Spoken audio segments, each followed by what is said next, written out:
The shutter angle update for the Sony FX3 is right here. So if you want to update your Sony FX3, just follow along this video because the updating process is very easy and anyone can do it. And of course in this update there are other features too, not only the shutter angle, but the shutter angle one might be the most interesting. It is a very useful setting and right now it is the perfect timing for us to ask Sony to bring this feature to the other Sony cameras, because we don't only film with FX3s and they have other great cameras for video like the A7 IV right here, which is amazing when it comes to 4K 30 FPS. So to begin you just need to go on Sony's website and search for the firmware for the 6.0 version and hit download, and of course after you read all of this you will get to see the download button and you need to save the firmware on your machine. And now after I have formatted my SD card, I just need to take it out, insert it into the laptop, and now I just need to drag and drop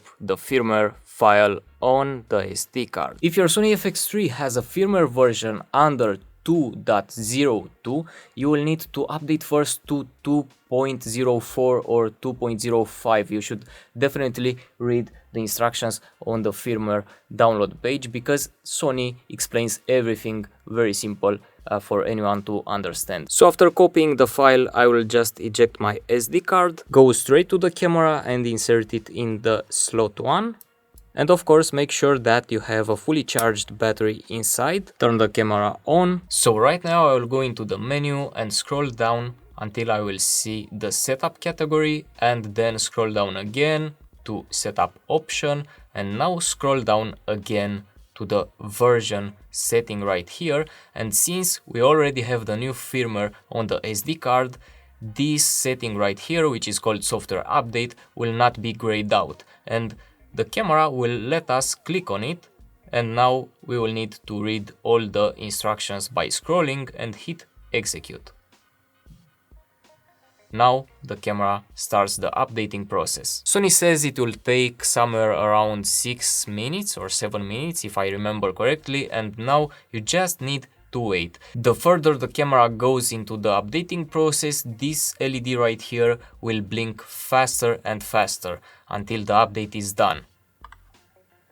And now the update should be done. Body update complete, hit OK, and we'll hit set later, understand and close, running on NTSC, and we are now on version 6.0. Let's check. Okay, we now have two categories right here, body and lens.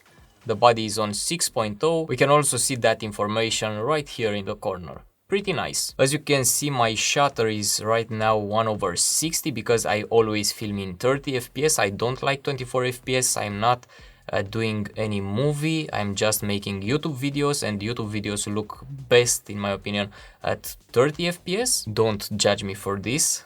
And now in the exposure menu, right under exposure, the first option, we now have shutter mode, which will allow us to change from speed to angle. So angle is set, and by default the camera went straight to the 180-degree shutter setting. And of course now you can still adjust your shutter the same way you were adjusting it earlier when you were using shutter speed, but now you will have shutter degrees. So the best way in my opinion is to set your shutter to 180 degrees and forget about it. Or at least this is how I was setting all of my cameras when I was a Panasonic shooter, because all of the cameras that I've got from Panasonic had shutter angle in the menu. So now let's see what other features we've got with the firmware 6.0. So beside the shutter angle, we got some new flags which we can add to the footage when we are filming, during recording, or after that. They say the image quality is improved when using 3D LUT software. We have a new color mode which is called 709 tone, and you can add it to any of the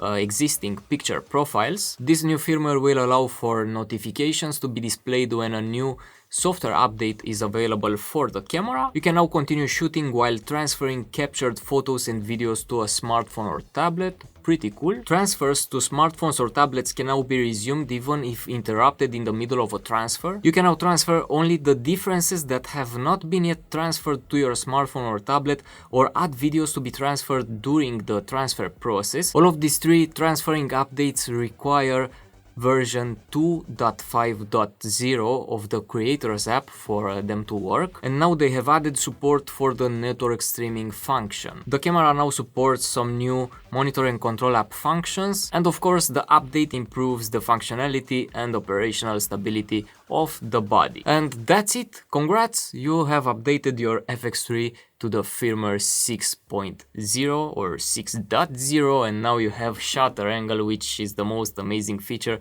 and the one that I was waiting for since I've got into the Sony ecosystem. But sadly, just the FX3 gets it. I would like to see it on all of my Sony cameras, like the A7S III and the A7 IV, since it is a hybrid camera and it is good for video. I'm sure that there isn't any hardware limitation that keeps them from adding shutter angle, but more of a marketing limitation maybe, or maybe we will see it in the future, who knows. So if this video was helpful, please consider subscribing and hit the like button. Thank you very much for your support, and I will see you very soon in the next one. Flash out!